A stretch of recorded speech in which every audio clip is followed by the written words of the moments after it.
परमात्मा को पाने तथा उसका वास्तविक लाभ प्राप्त करने के लिए पवित्र बाइबल में प्रमाण है कि प्रभु ने मनुष्य को अपना ही स्वरूप बनाया। 6 दिन में सृष्टि रचकर 7वें दिन विश्राम किया। कुरान शरीफ में प्रमाण है कि हजरत मोहम्मद को खुदा स्वयं कह रहे हैं कि मैंने तुम्हें उस परमात्मा की महिमा बताने के लिए भेजा है। वो परमात्मा कबीर है जिसने 6 दिन में सृष्टि रची तथा 7वें दिन तख्त पर जा विराजा। उसकी खबर किसी बाखबर से पूछकर तो देखो। कृपया अवश्य सुनिए जगत गुरु तत्वदर्शी संत रामपाल जी महाराज के अमृत वचन।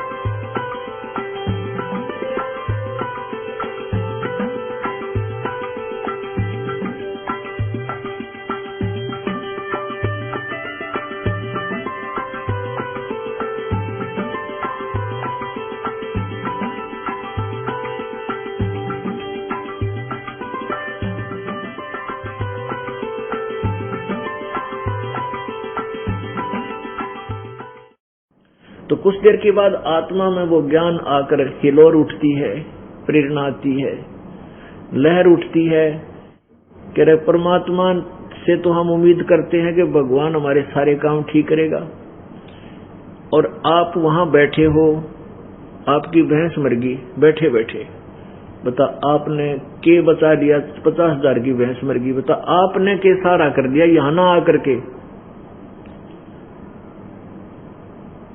कहने का भाव ये है कि पैसे भी बर्बाद, भैंस भी गई, और वहीं बैठे बैठे नुकसान हो गया। और परमात्मा के चरणों में आवेंगे, कहते हैं संत शरण में आने से आई टड़ा बला, और जय मस्तिष्क में सूड़ी होगा कांटे में टल जा। ये विधान है प्रभु का। अब आदमी बीमार हो जाता है, काम भी छूट गया है, पड़ा रहा उसमें हॉस्पिटल में, 15 दिन में छुट्टी मिली, 50,000 रुपये लगे। और पुण्यात्माओं, आप जहां से कदम रखते हो ना इस भगवान के दरबार के लिए, वहीं से आपके पुण्य शुरू हो जाते हैं। जो आपका किराया आने जाने में लगता है, ये पुण्य में लगता है आपका, ये भी पुण्य में काउंट होता है, ये आपका धर्म में गिना जाता है। तो ये सभी मिलकर आपको बहुत ही लाभ देता है। पुण्यात्माओं, अब संसार के व्यक्ति जो भगवान से अपरिचित हैं, वो आपके बारे में ना जाने के विचार रखते हैं। वह क्या कहते हैं, भी हम तो 6 महीना में जाया करें माता दोकड़, और ये 30रे दिन सत्संग में चले जाते हैं, 10वें दिन भाग लेते हैं, इनका दिमाग खराब हो रहा है, ये तो बड़ी बूझ है, ये तो काम जो है ना अपना नाश करेंगे, पैसा बर्बाद करते हैं, देख लियो थोड़े दिन में कंगाल हो जाएंगे। परमात्मा कबीर जी कहते हैं, चिड़ी चौंच भर लेगी नदी न घट्यो नीर, और दान दिए धन घटे नीनो, कह रहे साहिब कबीर। परमात्मा अपने सिग्नेचर कर रहे हैं कि दान तो धन नहीं घटेगा, लेकिन कुपात्र को दिया हुआ दान लाभ नहीं देता। सुपात्र यानी ठीक ठिकाने। अब बंजर खेत में गेहूं बोनता है, गेहूं नहीं उपलब्ध होगा। अपनी अच्छी संवारी हुई डहर के अंदर, डहर खेत में बीज बोगे, वो जमीन अपना धन रखेगी नहीं, कई गुना करके देती है। अब जैसे किसान 1 एकड़ जमीन में और 40 किलो गेहूं डालता है, एक बार तो वो ऐसा लगता है जैसे गेहूं बर्बाद कर दिए, माटी में गिर दिए, और फिर वो 60-70 मन, 70-80 मन लाता है। 40 किलो के यानी 1 मन के 80 मन गेहूं वो लेकर आता है 1 एकड़ में। अब पुण्यात्माओं, ये विचार करने की बात है कि जो इस प्रोसीजर से परिचित नहीं है परमात्मा के मार्ग तक, उनको तो हम ऐसे लगे हैं जैसे ये बर्बाद कर रहे हैं धन को। एक समय एक किसान गेहूं बोआ था, और एक बड़े शहर का रहने वाला कोई बाबूजी, कोई अच्छा कर्मचारी, जिसकी पहली बार गांव में ड्यूटी लगी थी, शहर से वो गांव की तरफ जा रहा था। रास्ते में उसने देखा कि एक व्यक्ति गेहूं को और मिट्टी में डाल रहा है। उस शहर के बाबूजी को तो वो गेहूं अपने घर में लोहे की टैंकी में देखे थे गले हुए सुरक्षित, और उसके विषय में पता था कि ये खराब हो जाएंगे, पानी लग जाए तो खराब हो जाएंगे, उसमें और भी दवाई डाली जाती है ताकि वो ठीक रहे, खराब ना हो जाए, और वो इतने अच्छे खाने की वस्तु है, जीवन दाता है गेहूं। तो उसने बाबूजी ने देखा कि एक किसान गेहूं एक थैले में भर रखे हैं और बैलों के पीछे एक यंत्र जोड़ रखा है, हल, उसके अंदर एक पाइप सी ला रखी होती है जिसको ओरना बोल रहे हैं, बीज बोने की एक पाइप होती है बीज छोड़ने की। तो उसमें डाल डाल कर खेत की मिट्टी में वो गेहूं डाल रहा है। अब उस शहर के व्यक्ति ने सोचा, भाई यू आदमी मेंटल तो नहीं है, इतनी अच्छे खाने की चीज को और माटी में गिरने लग रहा है, इसका दिमाग खराब हो जाए। वो खड़ा होकर कहने लगा, भाई रुकना, भाई रुकना भगत, भाई क्या कर रहा है तू ये? अरे इतनी अच्छी गेहूं कनक, देश में पहले खाद्य पदार्थों की कमी है, अन्न की कमी है, तू मिट्टी में मिला रहा है, तेरा दिमाग खराब है क्या? क्यों बर्बाद कर रहा है इस इतने अच्छे गेहूं को? अब उस किसान ने सोचा, यू बंदर कितना आ गया, यू मुझे शिक्षा दे रहा है। तो किसान बोला, बाबूजी मैं मिट्टी में गेहूं को बर्बाद नहीं कर रहा, मिट्टी में डालकर आबाद कर रहा हूं। ये बर्बाद नहीं हो रहा, ये मुझे आबाद करेगा। अब बाबूजी ने सोचा, भाई यू अच्छा, ये कैसे आबाद करेगा तुझे? तो खराब कर रहा है, ये तो खराब हो जाएगी। हमारे घर में ना लोहे की टैंकी में रख दे हम, और उसमें भी इसमें कीड़े लग जाते हैं, आप मिट्टी में डालकर कहते हो आबाद करेगा। तो किसान ने उसको पूरी तरह समझाया कि ऐसा है श्रीमान जी कि मैं 1 मन 40 किलो गेहूं लाया हूं और इस 1 एकड़ में डालूंगा, और फिर भूसा तो न्यारा होगा, जो धन मुझे मिलेगा पशुओं के लिए भूस जो बनेगा वो तो अलग होगा, और 80 मन गेहूं ले जाऊंगा, इसमें से 80 मन गेहूं मिलेंगे मेरे को। अब ये उसके गला उतरा नहीं, क्योंकि बाबूजी ने कभी प्रोसीजर देखा नहीं। वो कहने लगा, अब मैं तेरी बात को मानू नहीं, ये तो मिट्टी में बर्बाद हो जाएगा, तो कभी खत्म हो जाएगा, देख लेना तीसरे दिन। अब कुछ दिनों के बाद किसान ने कहा कि तू, कुछ देर के बाद उनकी डिस्कस चलती रही, फिर कहा तू 4 महीने पाछा आइए, फिर दिखाऊंगा जादूगरी तेरे को। अब उस किसान, उस शहर वाला व्यक्ति का फिर मौका लग गया, जब गेहूं पकी हुई थी और ऊपर बाली में गेहूं परिपक्व हो चुके थे। उसको किसान ने फिर दिखाया कि देख भगत जी, ए श्रीमान, एक दाने का, एक बीज का ये गुच्छा बन गया, इसमें सैकड़ों पौधे, 10-20 पौधे उग गए, और प्रत्येक में बाली, एक बाली में 20-25 ये गेहूं है। उसने ऐसे ऐसे करके वो दिखा, देख। तब उस शहरी व्यक्ति की आंखें खुली और उसको सच माना। तो पुण्यात्माओं, जो आज आप धन दान कर रहे हो, किराए में पैसा लगा रहे हो, उन व्यक्तियों को और अनजान व्यक्ति को ऐसा लगता है जैसे ये तो मिट्टी में बर्बाद कर दिया, नाश कर दिया, खत्म कर दिया, खो दिया। नहीं, ये बर्बाद नहीं हो रहा, आपको एक दिन आबाद करेगा। ये परमात्मा का विधान है। अब अनजान व्यक्ति ने तो ऐसा लगता है तुम नाश करने लग रहे हो, आपको पता है कि हम तो वो प्रोसीजर मिल गया हमारे को जो हमें आबाद करेगा। कुछ दिनों के बाद आप देखना, आपके घरों में सबसे न्यारे आपके घर होंगे, आपके बच्चे सबसे न्यारे होंगे, इतने निर्विकार होंगे, दुनिया ये सोचा करेगी कि कोई बच्चा की ब्याह करा तो रामपाल वाले चेलियां के करांगे, चेलियां के नहीं तो अपनी बेटी नादमी ब्याह चल है ना, उससे पहले दिल न्यू करने लग जाना, मेरा किसा टकरा होगा, कोई शराबी है बटे वो मिल गया, छोरी भी दुखी, माँ बाप भी दुखी। और हमारे घर में ये सैकड़ों 100 कोस नहीं रहेगी ये बुराई, बीड़ी शराब मांस तम्बाकू की, और दुखी नहीं कर सकते एक दूसरे को, परमात्मा से डर लगेगा, थोड़ी सी भी कवासनी होगी तो 3 बार माफी मांगेंगे एक दूसरे से, इतनी दया भर जाएगी। क्योंकि हम नास्तिक बन गए, भगवान से डर रहा नहीं, उसके संविधान से परिचित रहे नहीं, हम बर्बाद होते जा रहे हैं। एक दूसरे को चैन नहीं जरा सी भी, बेटी बहन तो पहला चिंता होले से भगवान क्यों करोगा, और 6 महीना के बाद तलाक के कागज तैयार हो जाते हैं।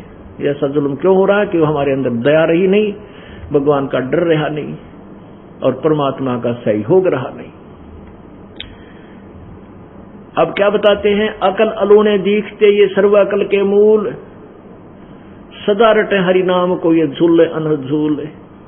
अब संसार को जैसे कहते हैं अकल अलूने दीखते, अकल अलूने उनने कहा ग्रंथ कति बोड़ी बूझ मूर्ख से दिखा।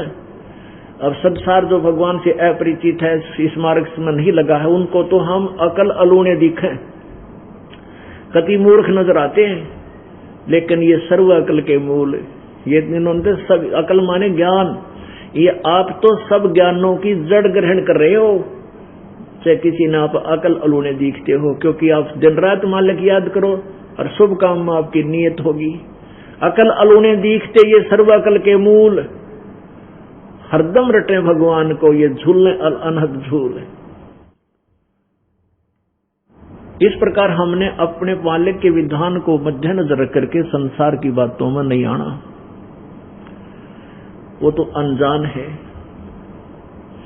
एक पहले हम गांव में जाकर पाठ किया करते थे, तो प्रारंभ में कुछ ये 2,500 रुपये लगते थे उस पाठ के करने में। हम अपना किराया नहीं लेते थे, जो पाठ करने जाते थे कोई पैसा कोई नहीं लेता था, क्यों तकरीबन मेरे साथ जो भक्त दास भी सर्विस करता था और भी सर्विस वाले भक्त थे, वो साथ सहयोग दिया करते थे, छुट्टी ले लेते, सैटरडे संडे नाम पाठ कराया करते। तो फिर वो क्या सिर्फ खाना भंडारा और जो पाठ की सामग्री आदि आती, उसमें 2,500 रुपये लग जाते थे। जिसके हम पाठ कर रहे थे उसकी बहन का पति आ गया, बहनोई, और उसका दूसरा भाई उपदेश नहीं ले रखा था, और वो शराबी था, वो मेहमान वो रिश्तेदार रिलेटिव जो था शराब पिया करता। तो वहां पाठ चल रहा था, छोटे छोटे बच्चे थे, उन्होंने उसको आते ही कह दिया कि फूफा जी आज हमारे घर में मत आइए, तू शराब पी रखी और बीड़ी पीता है। वो कहने लगा अच्छा भाई तेरी वहीं रोटी ले आऊंगे। वो दूसरे घर पहुंच गया, तो दूसरे दोस्त का साला था दूसरा, वहां रुक गया। अब उन्होंने तो उसको पट्टी पढ़ा दी, वो तो नाश करेंगे, ऊपर चौबारे बना रखे हैं, उनका किवाड़ ना चढ़वाए गए, किवाड़ ना चढ़वाए, 2,500 रुपये ला दिए, यो खागड़ा रहे न खुआन लाग रहा, 2,500 रुपया नाश कर दिया। अब वो सुबह जब हम तो चले गए पाठ पूठ करके, 20 दिन आया था शाम में, हम सुबह भोग लगाकर आगे पीछे बताओ थे वह बोले जी वो इबके कर ले संसार का। अब वो हमारा जो मेहमान खुद तो दारू पीवे और बीड़ी पीवे, कति बर्बाद होया पड़ा, और मन ने शिक्षा दिया के नो कहे तने कुआड़ क्यों ना चढ़वा लिए, नाश कर दिया, 2,500 रुपये ला दिए, खुआ दिए लोग आते यहाँ पर। अब बताओ उसने मैं क्या समझाऊं, आप दारू पीवे सारी बकवाद करे, मैं पुण्य का काम करूं मुझे बिसरावे। फिर उसको बताया भाई कुआड़ भी चढ़ देंगे, धर्म का काम के रोज होया करे, ये कुआड़ तो 2 दिन पीछे चढ़ जाएंगे। अब वो बताता था कि मेरी पत्नी इतनी बीमार रहा करती, हमने सारे दिखा ली थी, और घर में बरकत नहीं, आए वर्ष एक भैंस मर जाए, मुश्किल से पाड़ पोस कर तैयार करा, वह भैंस की मृत्यु हो जाए, वो सारा बर्बाद हुआ था, गेली नाश होया पड़ा था। अब वो उसकी पत्नी भी ठीक होगी, घर में बरकत होने लगी, बताओ पाठ क्यों ना करा होगा वो। और ये धर्म के काम तो वो भी इच्छा होती है अच्छी आत्मा की, तो धर्म तो दसके नहीं दसके तीनों लोग, खैर आयत में खैर है कीजिए आत्मपोख। तो इस प्रकार आपको अन्य व्यक्ति जो भक्ति से दूर हैं वो कुछ भी कहें, उनकी आप नहीं मान सकते यदि आपको पूर्ण ज्ञान हो गया तो पूर्ण ज्ञान कराने के लिए आपको यहाँ बुलाया जाता है, नहीं तो भक्ति आप घर पे कर सकते हो, कोई दिक्कत नहीं। लेकिन अभी आप कच्चे हो और इतने धनी नहीं हुए हो जितना ये दास बनाना चाहता है। आपको ज्ञान भी संपूर्ण नहीं है, बेशक संपूर्ण ज्ञान हो भी जाए फिर भी कोई न कोई काल की अटकल आपका अड़ी रहेगी। और यहाँ आने से और कई पुण्य प्राप्त होते हैं, जैसे कई प्रकार के पाप होते हैं आपके। कुछ पाप तो ऐसे हैं जो पुण्य से समाप्त होते हैं, कुछ ऐसे पाप होते हैं जो संत जी के दर्शन, साधु के दर्शन से नष्ट होते हैं। कबीरा दर्शन संत का साहेब आवे याद, लेखे में वाए घड़ी बाकी का समय बाद। तो संत जी के दर्शन करने से ही कुछ पाप हमारे ऐसे ही कटते और तरीका नहीं उसका उनका, और कुछ ऐसे हैं आशीर्वाद से समाप्त होते हैं, और कुछ पाप ऐसे हैं जो मंत्र के जाप से ही नष्ट होते हैं। तो हमने जैसे ही कपड़ा मैला हो गया हमारा, कमीज, ये कुर्ता, अब कुछ तो ऐसे मैल हैं पानी में डालते हैं मिट्टी उतर जाएगी, कुछ ऐसा मैल है कि ये कलर का लग जाता है और साबुन से ही उतरता है, कुछ ऐसा मैल है कि ड्राई क्लीन से ही उतरेगा। तो सभी क्रिया अपना के हमने उस कपड़े को स्वच्छ करना है। तो अपने अंतःकरण को हमने सभी तरीकों से निर्मल करना है ताकि ये भगवान के योग्य हो जाए, ये कमीज पहनने योग्य रहे। इसलिए आपको यहाँ बुलाया जाता है और 5 प्रकार की यज्ञ यहाँ पर होती है। एक यज्ञ है धर्म की, दूसरी यज्ञ है ध्यान, और तीसरी यज्ञ हवन की, चौथी यज्ञ प्रणाम, और 5वीं यज्ञ ये ज्ञान की चल रही है। यहाँ पर एक यज्ञ है धर्म की, यहाँ धर्म भंडारा चलता है। आप किसी भी समय आते हो, रात्रि में, दिन में, दोपहर में, ये सदा व्रत कबीर भगवान का आपको चलता मिलेगा। इस 4 द्वारी के अंदर आने के बाद आपको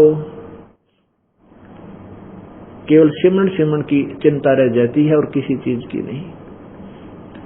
ये धर्म भंडारा उन पुण्यात्माओं के सहयोग से चलता है, फिर उनको भगवान कितना लाभ देगा। परमात्मा कहते भूखा भोजन देते हैं वो पहुंचेंगे परवान ने।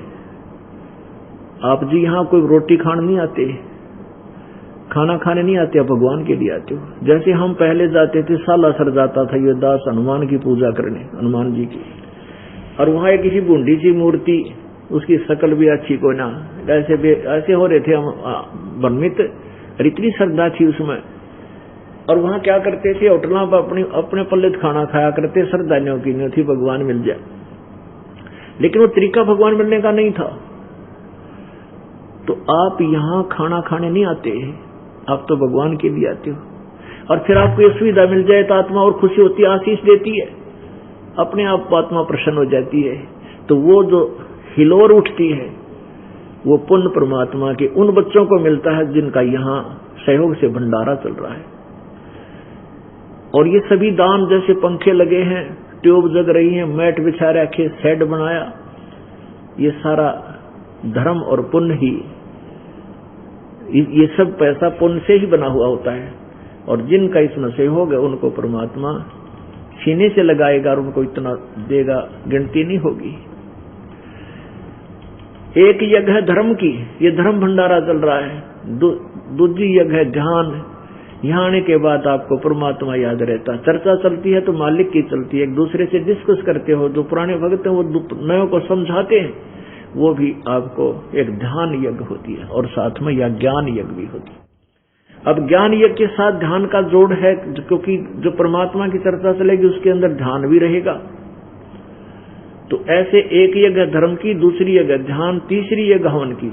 यहाँ पर ध्यान ऐसे नहीं जैसे 8 योग कर साधना लगाओ 2.5 घंटे सुबह 2.5 घंटे शाम में, वो क्या ध्यान होया?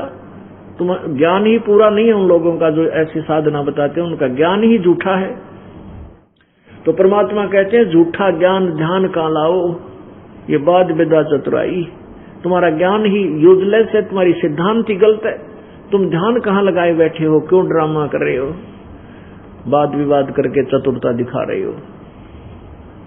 हमारा ध्यान है जैसे जो पति भरता पति से राती, आन पुरुष नहीं भावे, बस पी हर में सुरत प्रीतम ऐसे ध्यान लगावे। अब जैसे बेटी का ब्याह हो गया, जब वो ससुराल से अपने घर आती है तो रहती घर पर है, सारा काम करती है और ऊपर से कति कोई महसूस नहीं कर सकता, लेकिन उसका ध्यान अपने पति के पास रहता है। कहते हैं इसको ध्यान कह, हमारा ऐसा ध्यान है तो वो ध्यान है। यह हठ योग वाला ध्यान संतों ने नहीं बताया। कबीर परमात्मा कहते हैं मुझे सो सतगुर मन भावे, जो आंख ना मूंदे कान ना रूंदे ना अन्न डुल जावे, जो सहज समाध बतावे। सहज ध्यान, समाध माने ध्यान, ये सहज समाधि है। तो यहाँ 5 यज्ञ चलते हैं। तीसरी यज्ञ हवन की, यहाँ पर ये अखंड ज्योत चलेगी 3 दिन तक। एक जो पाठ कराता है उसमें लगभग 1 किलो देसी घी 3 दिन में हवन हो जाता है एक व्यक्ति का। और जो भी कराता है उसका 3 दिन के अंदर उतना ही अलग अलग से ज्योति जला करके उतना घी हवन होता है। ये हवन की यज्ञ है। और चौथी योग प्रणाम, या प्रणाम करते हैं, दंडवत प्रणाम करते हैं, ये भी एक यज्ञ का काम करती है। लेकिन सच्ची श्रद्धा से, हृदय से न देखा देखी की भक्ति का कोई लाभ नहीं होता। लेकिन 1-2 बार शुरू माता जब तक देखा देखी करे, सारे करें तो मैं भी कर लूं, लेकिन उसका विशेष फिर श्रद्धा बननी चाहिए। कहते हैं जय गोपाल दंडवत कर पैरा पड़ प्रणाम, पर दुआ करो दिल पाक से, वो असला असली इस्लाम। जय गोपाल दंडवत कर पैरा पड़ प्रणाम, पर दुआ करो दिल पाक से। चाहे जय गोपाल बोल ले और चाहे दंडवत प्रणाम कर ले, दिल में श्रद्धा नहीं है कोई ऐसे का लाभ नहीं। दुआ करो दिल पाक से, सच्चे लगे श्रद्धा से प्रार्थना करो दंडवत प्रणाम करते समय आधीनी भाव से, वो असला असली सलाम, वो तेरी सही प्रणाम काउंट होगी। और 5वीं यज्ञ है ज्ञान की। अब ये ज्ञान यज्ञ आपको सत्संग के माध्यम से सुनाया जाता है। आपको सत्संग में पहले भी बताया, ये धार्मिक यज्ञ जो हैं ये केवल ग्लूकोज का काम करेगी। और रोग काटने की का दवाई जो है कैप्सूल और टैबलेट्स या अन्य ट्रीटमेंट सर्जरी, वो उस ग्लूकोज से अलग है। अब ग्लूकोज क्यों आवश्यक है? अब जैसे डॉक्टर के पास जो ही मरीज जाता है, अब वर्तमान में शक्ति किसी में रही कोई ना, क्योंकि आहार ऐसा हो गया। एक दिन बुखार चढ़ जाए, 3 दिन गोडे टूटे रहे, उठा जाना बैठा जा। आहार वो नहीं रहा जो पहले शक्तिशाली आहार था। अब दूध बेच दें सारा आहार की तरह, सूखी रोटी खावे, फिर डलडा वो कौन सा घी, वनस्पति घी प्रयोग करने लाएंगे, तो एक बुखार में गोडे टूट जाए, फिर वो 4 बोतल ग्लूकोज की चढ़े। अब जाते ही डॉक्टर देखता है कि पहले ग्लूकोज लगा देता है। ग्लूकोज से क्या होता है कि शरीर खराब नहीं होता, लेकिन रोग नहीं कटता, शरीर को ताकत मिल जाती है। ताकत की जो है शरीर को ग्लूकोज चढ़ाने से अन्य लाभ होता है शरीर को, लेकिन वो रोग नहीं कटता। जिस रोग से वो वीकनेस आई है, उस रोग के काटने की और टैबलेट्स, मेडिसिन यानी औषधि होती है। ऐसे ही ये जो ग्लूकोज आपके दान के लिए प्रेरित किया जाता है, आप युगों से वीक हो लिए, कति कमजोर हो गए, इतने पुण्य अक्षीण हो गए आपके कि आपको आते ग्लूकोज चढ़ाया जाता है। और फिर ये पहला मंत्र, फिर सतनाम, ये तीनों मंत्र, ये है वो रोग जन्म मरण का रोग काटने के ये कैप्सूल हैं, ये अलग से दिए जाते हैं। अब जैसे पुण्यात्माओं पहले जैसे ये मुसलमान धर्म के अंदर 5 बार नमाज करते हैं, ये बुरा नहीं है, अच्छा है, लेकिन कंप्लीट ट्रीटमेंट नहीं है। जैसे हिंदू धर्म के अंदर गीता जी का पाठ या वेदों का कोई मंत्र जाप करते हैं, ये गायत्री मंत्र बनाकर ओम नाम ला दिया, यजुर्वेद अध्याय नंबर 36 के मंत्र नंबर 3 का, और उस बार बार उस मंत्र के बार बार रिपीट करने से एक ज्ञान यज्ञ का फल मिलता, लेकिन मोक्ष नहीं। गायत्री मंत्र ओम नहीं चाहिए उसके साथ लगाना, भूल के भी नहीं लगाना चाहिए, ये अज्ञानियों की बनाई हुई थ्योरी है। जब परमात्मा ने एक मंत्र बोल दिया अपने मुख से, उसके साथ और हम जोड़े हैं तो अपनी नाला की सिद्ध कर रहे हैं। उतना ही बोलना चाहिए जितना भगवान ने उसमें लिख रखा है। जैसे किसी कंपनी ने एक पिस्टन बना के दे रखा है किसी मोटर गाड़ी का, मोटरसाइकिल का, स्कूटर का, और उसके साथ कोई अपनी समझदारी उसका नट वेल्ड कर देता है और देखो अब कितना सुंदर बन गया। उसने बिगाड़ दिया, वो किससे काम का ना छोड़ा। वो मंत्र बुरा नहीं, लेकिन इस परमात्मा के उस मंत्र के साथ लगाना परमात्मा की बेइज्जती करना, इंसल्ट करना है। तो उस भूर्भुवः स्वः तत्सवितुर यहां से शुरू होता है। इस मंत्र ना आप 100 बार, लाख बार रिपीट कर दो, क्या लाभ होगा? केवल ज्ञान यज्ञ का। इस मंत्र नहीं, वेद का कोई भी मंत्र से 5-4 मंत्र इकट्ठे भी आप डेली बोल सकते हो, वो केवल ज्ञान यज्ञ होती है। जैसे गीता जी का एक अध्याय डेली पाठ करने का संकल्प कर लेते हैं कई, तो वो भी ज्ञान यज्ञ है। और यज्ञ का फल केवल ग्लूकोस है, मोक्ष नहीं है। जैसे गुरु ग्रंथ साहिब से कुछ वाणियां सुन करके एक जपजी साहिब बना रखे, उसका जाप करते हैं, तो वो ग्लूकोज का काम करती है, मोक्ष का नहीं। वो रोग काटने की बीमारी नहीं है, वो तो सतनाम है। वो अलग से कोई मंत्र है जो 2 अक्षर का है, जिसमें एक ओम मंत्र है, एक तत् मंत्र है जो गुप्त है, ये दास बताएगा। उन दोनों से मिलकर सत्यनाम बनता है, फिर सारनाम दिया जाता है। सार शब्द की प्राप्ति करके ये पूर्ण दीर्घ रोग काट दिया जाता है। तो इस प्रकार हम जो साधना करते थे, वो साधना हमारी इनकम्प्लीट थी। जब तक हमें कंप्लीट ट्रीटमेंट नहीं मिलेगा, ये रोग नहीं कट सकता। कौन सा? जन्म मृत्यु का रोग। और जब तक जन्म मृत्यु का रोग नहीं कटेगा, यहाँ से राष्ट्रपति बन लो, चाहे सारी पृथ्वी का पति बन लो, फिर मृत्यु होगी, फिर पशु बना पाओगा कितना। कर्माधार से फिर अन्य योनियों चला जाता है, पुण्य क्षीण हो जाते हैं। तो इस दीर्घ रोग को कटा के हम सतलोक चलेंगे। अब कई ये कहते हैं कि यह पृथ्वी खाली हो जाएगी जो सारे वहां चले गए। कमाल की बात, कोई नो कहे जेल खाली हो जाएगी जो सारे कैदी छूट गए थे। कोई बात आग लगो उस जेल का, जब पंडा छूट जाता है। तो ये तो एक कैद है, कारागार है। ये तो हमारे को दुखी किया जा रहा है। यहाँ पर हमारा घर तो वहां पर सतलोक में है, तो वैसे खाली पड़ेगी जो ऑर्डिनरी ब्रह्मांड। ये कितने पत्थर घूमन लग रहे ऊपर, खाली है ग्रह पर, यह भी घंटे जाएगी खाली पृथ्वी धक्के खाती। तो हम अपने लोग चले, हमने इस पृथ्वी का क्या ठेका ले रखा है। हाँ, यहाँ हम शुभ काम करें तो पृथ्वी भी खुश रहे, अच्छे काम करें। और हम इतने कुकर उतार दें, इसके ऊपर वजन बढ़ जाता है। प्रत्येक ग्रह की एक देवी अधिष्ठात्री होती है।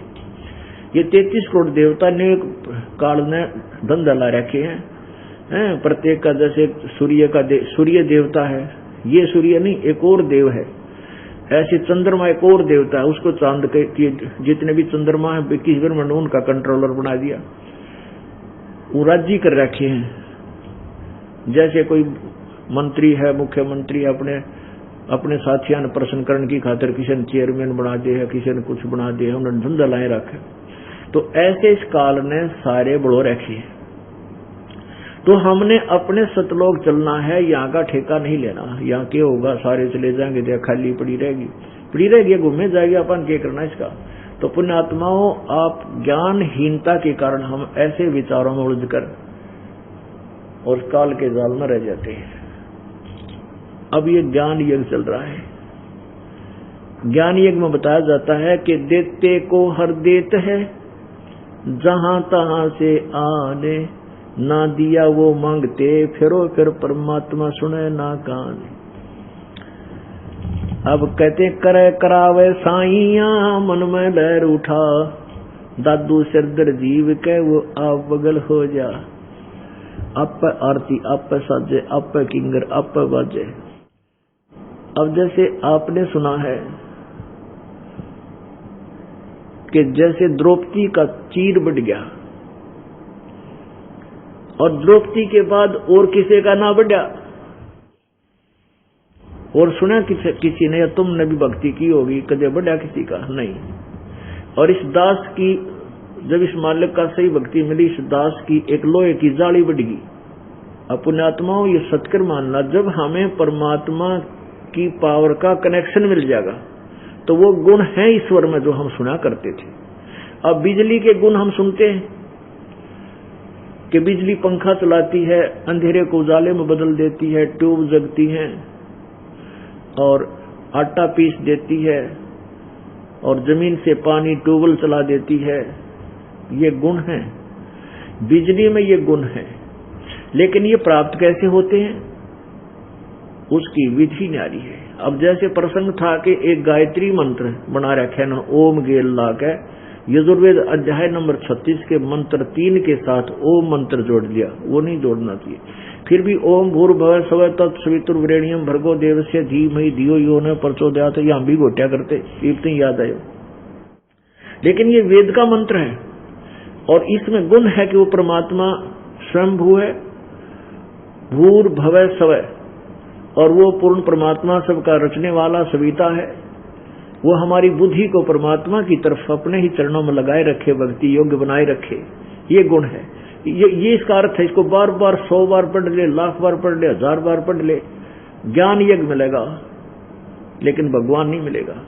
अब जैसे हम बिजली के गुणों को 1000 बार पढ़ लें, बिजली पंखा चलाती है, ट्यूबवेल चलाती है, आटा पीस देती है, ऐसे करती है, तो वो तो गुण है ही से 100 बार कह लें, 10 बार पढ़ लें इसको, इससे ज्ञान होता है कि बिजली में क्या गुण है और वो बिजली का लाभ कैसे मिलता है। वो प्रोसीजर अलग है। बिजली वाले के ऑफिस में जाओ, वहां उनकी टर्म एंड कंडीशन पूरी करो, फार्म भरो, जो भी वो एविडेंस मांगते वो दो, पैसे जो मांगे वो जमा कराओ और फिर कनेक्शन ले लो, फिर वो लाभ देखियो, बिजली आपको लाभ देगी। ऐसे ही प्रभु के गुणों में लिखा है, आप उन गुणों को गाते रहो और वो गुणों को प्राप्ति की विधि अपनाओगे नहीं तो आपको वो लाभ परमात्मा के नहीं मिल सकते। अब कुछ नकली संतों ने, ऋषि महर्षियों ने झूठे शास्त्र विधि त्याग का मनमानी क्रियाएं आपको दे दी। वो ऐसी दे दी, फिटिंग कर दी और तार जोड़ दिया कनेक्शन, लेकिन उसने जिस से आपका तार जोड़ा है, जिस पावर हाउस थे, उसमें लाइट नहीं है। वो किताब बबूल के लटका बांध रखा तार उसने, और ऊपर से बहुत बढ़िया पावर हाउस दिखा रखा है और किकर के लटके तार बांध के आपको कनेक्शन दिए बैठे हैं।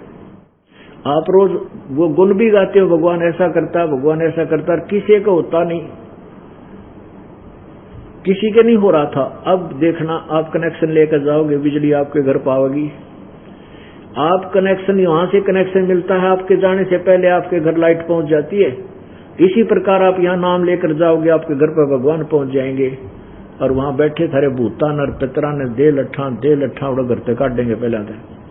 यानी जो तुम्हें दुखदायी तत्व है वहां शैतान बैठे, उनको भगाओगे वहां से जाते ही, और फिर आपको वो हानि से बचाएंगे, आपको वो लाभ देंगे जो भगवान दिया करता है। अब द्रौपदी का जो चीर बढ़ा वो कैसे बढ़ा? द्रौप सुता कूदी ने लीर जाके अंत बढ़ाए चीर। ये द्रौपदी राजा द्रुपद की लड़की थी और जब ये कुंवारी थी, अपने पिता के घर पे ही थी, ये स्नान करने के लिए गंगा पर जाया करती, गंगा दरिया पे। वहां इनके पिता ने अपनी बेटी और रानियों के नहाने के लिए एक सुंदर घाट बना रखा था और द्रौपदी की काफी सहेली थी। वो हजारों सहेलियों के साथ प्रतिदिन उस गंगा के घाट पर स्नान करने जाया करती थी वक्त से।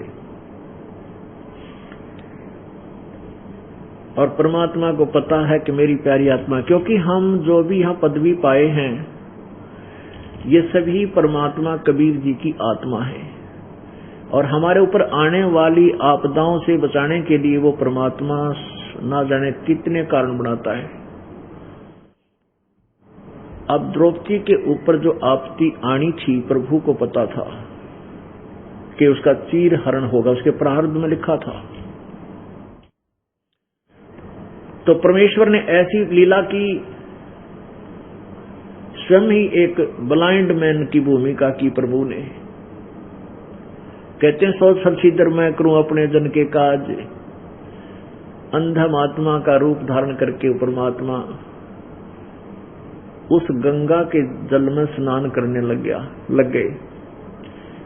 अब यहां हम केवल एक अंधा महात्मा लेकर चलेंगे सुपात्र को दान किया हुआ प्रफुल्लित होता है, कुपात्र को नहीं।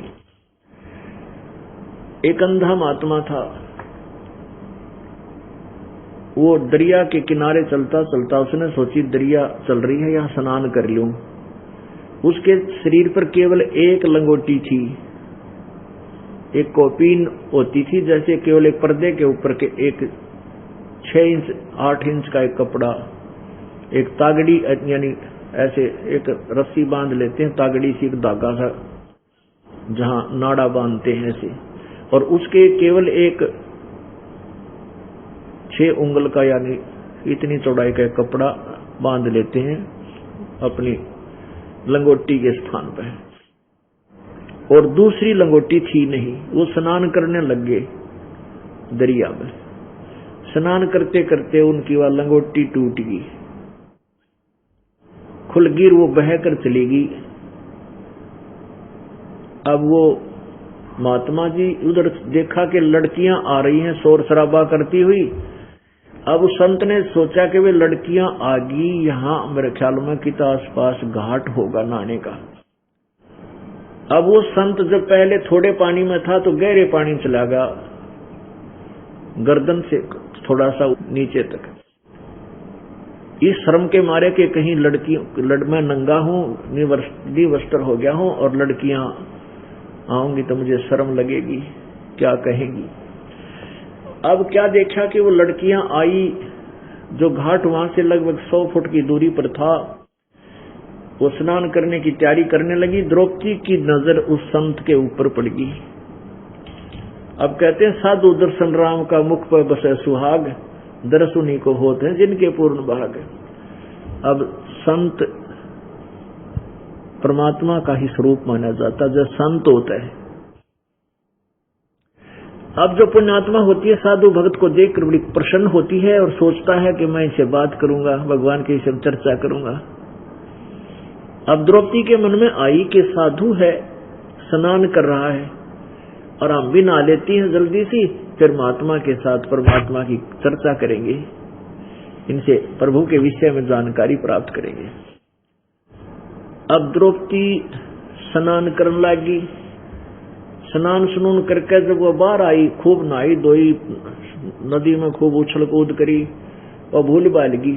वह फिर आध घंटे में जब नहा धोकर बाहर निकली तब उसको फिर साधु दिखाई दिया। वो हो महाराज जी तो अभी नहा ही रहा है, बाहर आया नहीं है।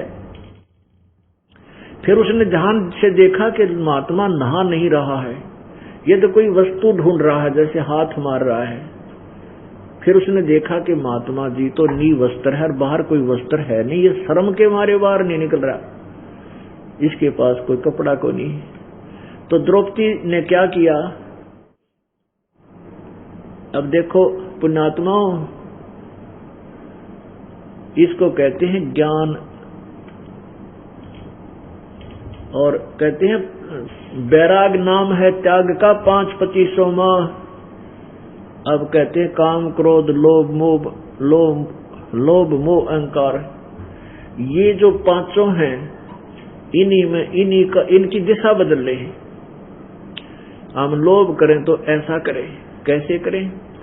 अब द्रौपदी ने देखा महात्मा निवस्त्र है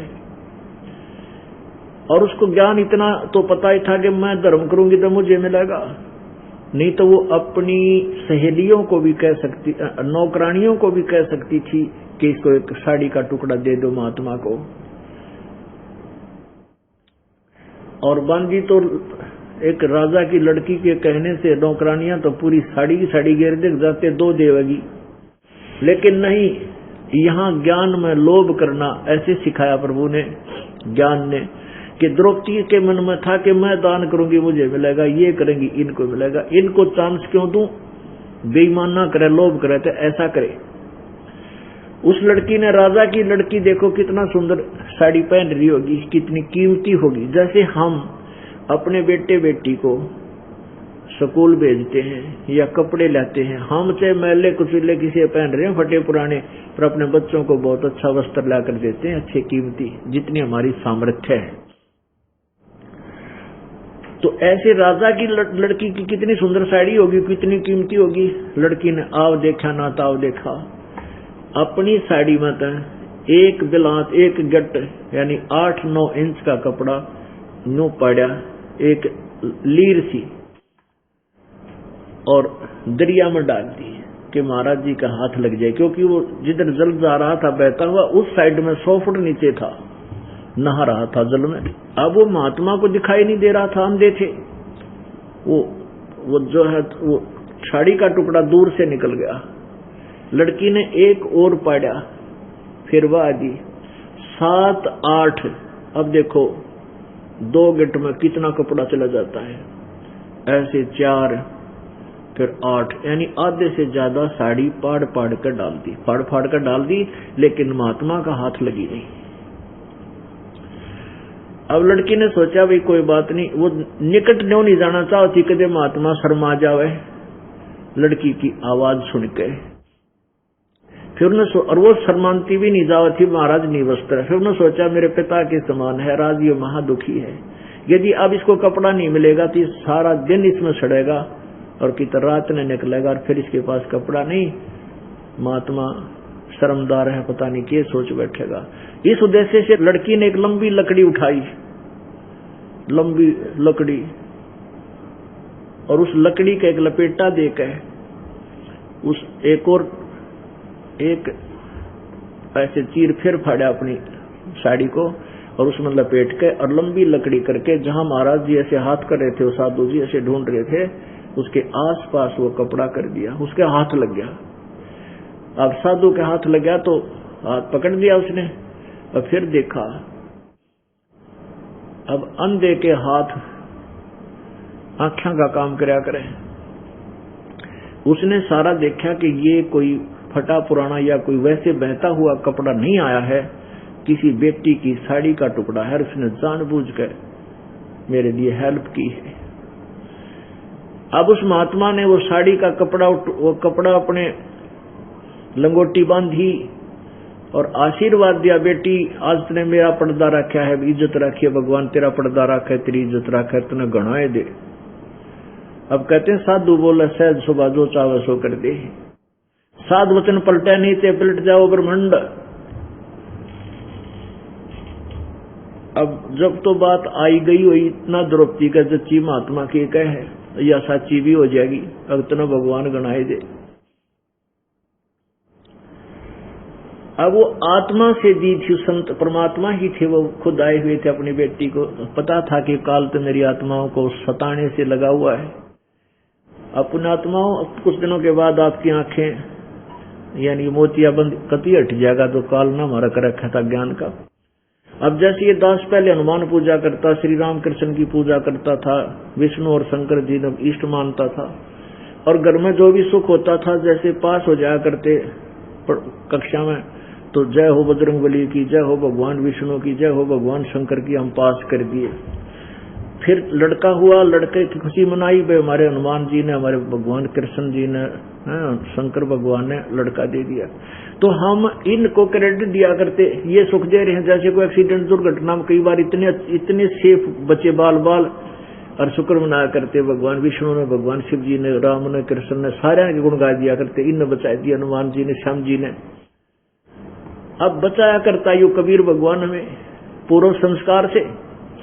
पुण्यात्माओं, गीता जी अध्याय नंबर 15 के श्लोक नंबर 16 और 17 में 3 भगवान बताए, एक क्षर पुरुष एक अक्षर पुरुष। ये दोनों नाशवान, इनके शरीर भी नाशवान, इनके प्राणी भी नाशवान, इनके लोगों के। फिर 17वें श्लोक में कहा कि उत्तम पुरुष तो अन्य परमात्मा उदाहरते, वो पुरुषोत्तम उत्तम पुरुष सबसे श्रेष्ठ भगवान तो कोई और ही है जिसको भगवान कहा जाता है, परमात्मा कहा जाता है। और वह यह लोक त्रयम आविश्य विभर्ति अवय ईश्वर है, जो तीनों लोकों में प्रवेश करके सबका धारण पोषण करता है। वही सबका किए हुए कर्म का वही फल देता है, सबका धारण पोषण वही देता है, अन्य कोई दे ही नहीं सकता। अंडरस्टूड हो गए तो वो सभी सुख ये भगवान ही हमें देता है। चाहे हम वर्तमान में किससे की पूजा कर रहे हैं वो अलग बात है, वो पूजा है ही नहीं हमारी, क्योंकि शास्त्र विरुद्ध है। लेकिन जो आपको बाल बाल बचाता है, ऐसे सुख देता था, तो हाँ, वो देता तो कबीर भगवान था और हम क्रेडिट देते थे इनको। परमात्मा कहते हैं जगत का पेखना पेखा, धनी का नाम ना लेखा। हम इधर एक दूसरे को क्रेडिट देते हैं, फलाने ने मेरा ये लाभ कर दिया, उसने मुझे ऐसे कर दिया, वहां उसने बचा दिया, ऐसा होगा। कहते आपने उस धनी का तो कितना जिक्र भी को नहीं। जगत का पेखना पेखा, धनी का नाम ना लेखा।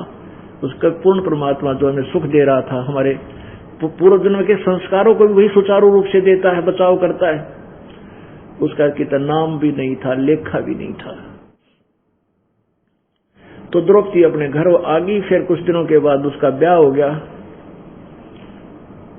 फिर एक समय संस्कारवश कौरव पांडव ने जुआ खेला। द्रौपदी सारा राज्य जिता दिया युधिष्ठिर ने और अपनी पत्नी भी दांव पर लगा दी।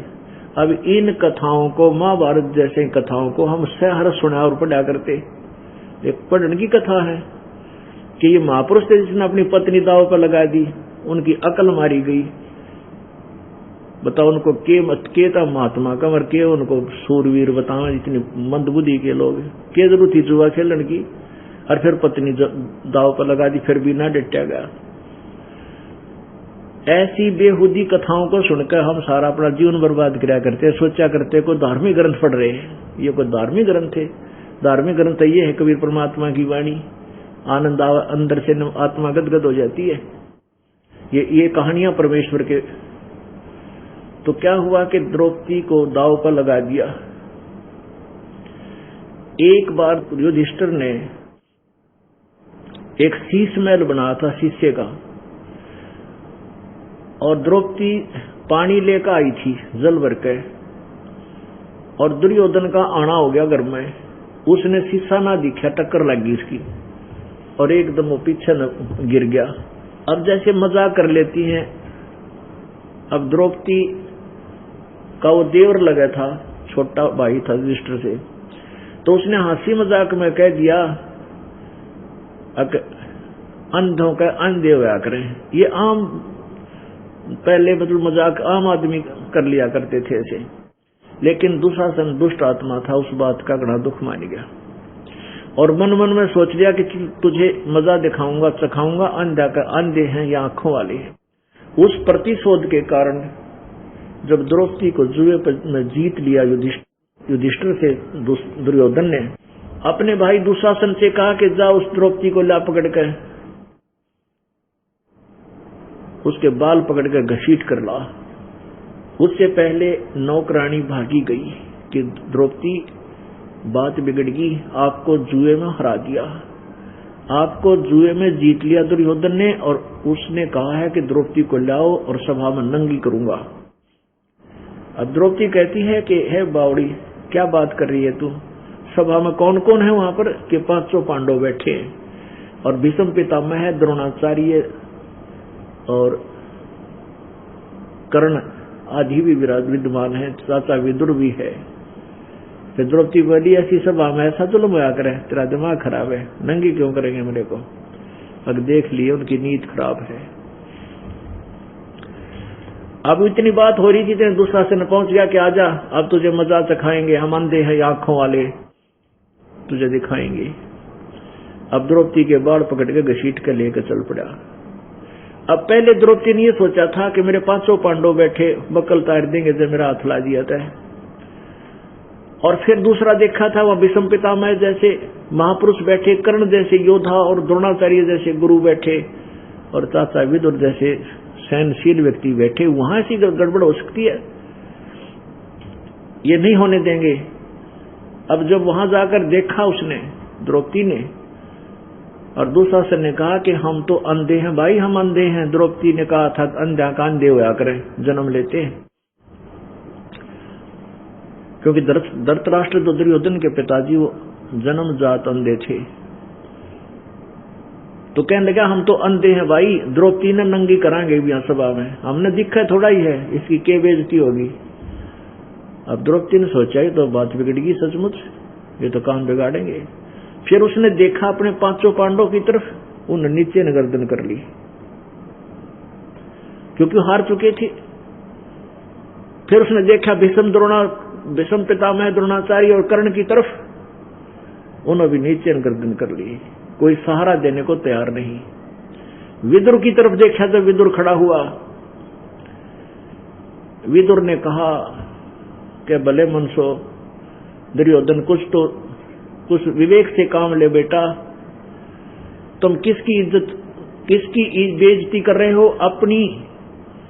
अपने भाई की पत्नी को सरेआम तो नंगा करने जा रहा है, तो अपनी बेइज्जती खुद कर रहा है। एक का कुल एक का परिवारा, विदुर कहे ये बंदू ठारा, एक का कुल एक का परिवारा। विदुर के मुख पर लगा थपेड़ा कि तू तो है इन पांडवों का चेहरा। अब दुशासन ने अपने चाचा विदुर का थप्पड़ मारा, ने बोला तू तो इनका चमचा है, पांडवा का इन्हीं की ओर बोलता सदा।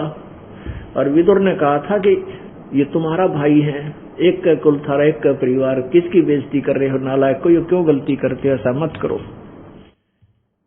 विदुर के मुख पर लगा थपेरा, तू तो है पांडवों का चेहरा, तू तो है बांदी का जाया। ये सब दुशासन ने कहे, तू तो बांदी से पैदा हुआ था, बांदी का ना गुलाम, इसलिए गुलाम वाली बात करे है। तो इस पॉइंट पे भीष्म, द्रोण और कर्ण मुस्काया, और तेरा गजब भैया, ये देख लो हमारे पंचायती। भीष्म पितामह द्रोणाचार्य और वो गुरु, और कर्ण जैसे योद्धा, उन्हें धमकाना चाहिए था उस नालायक दुशासन को, खबरदार चाचा बात उठा दिया, नीच तने जुल्म कर दिया। और उन तीनों में से एक भी खड़ा हो जाता, इतने सूरवीर थे वो। दुशासन के हिम्मत नहीं थी द्रौपदी तक उंगली कर दे, लेकिन दुशासन के मलिन अन्न को खाकर उनकी बुद्धि भ्रष्ट हो गई थी तीनों की, भीष्म पितामह, द्रोणाचार्य और कर्ण की। जब दुशासन ने ये शब्द कहा कि तू तो है बांदी का जाया, भीष्म पितामह और कर्ण मुस्काया। कर्ण आसन लागे, दांदरे का डंडा गया, अरे थरा गजब हो, तुम पंचायती हो। विदुर उठकर चला गया। ये एक सच्चे पंचायती की नीति होनी चाहिए, कहे तो सत्य कहे, नहीं माना तो सभा त्याग देनी चाहिए, अन्याय को देखना नहीं चाहिए। विदुर उठकर चला गया। अपने आत्माओं, ये इस एक सटोरी में कई बात सुलझेंगी, कई शंका का समाधान बनेगा। एक तो ये बनेगा कि देते को हर देत है जहां तहां से आन, जिसने दान किया उसको भगवान अवश्य देगा, कोई कारण बनावे। और जिनने दान नहीं किया वो मांगते फिरियो, साहिब सुने नहीं कान। ये कागज चुगड़ियां अंडे हैं, भिखारी दिए बाबा, कोई नहीं छोड़ता, चल चल। और जिनने दान कर रखा है, कार कोठियों में चलते हैं, हेलीकॉप्टरों में चलते हैं, समय पर रोटियां मिली है, ठीक मिली है, तो नहीं दिया वो मांगते फिरियो, फिर परमात्मा नहीं सुनता है। अब दूसरा ये है कि एक नीति ऐसी होनी चाहिए पंचायती की, या तो बात कहे सत्य कहे, नहीं तो उठकर चला जाओ, वहां रहना नहीं चाहिए उस अन्याय स्थल पर।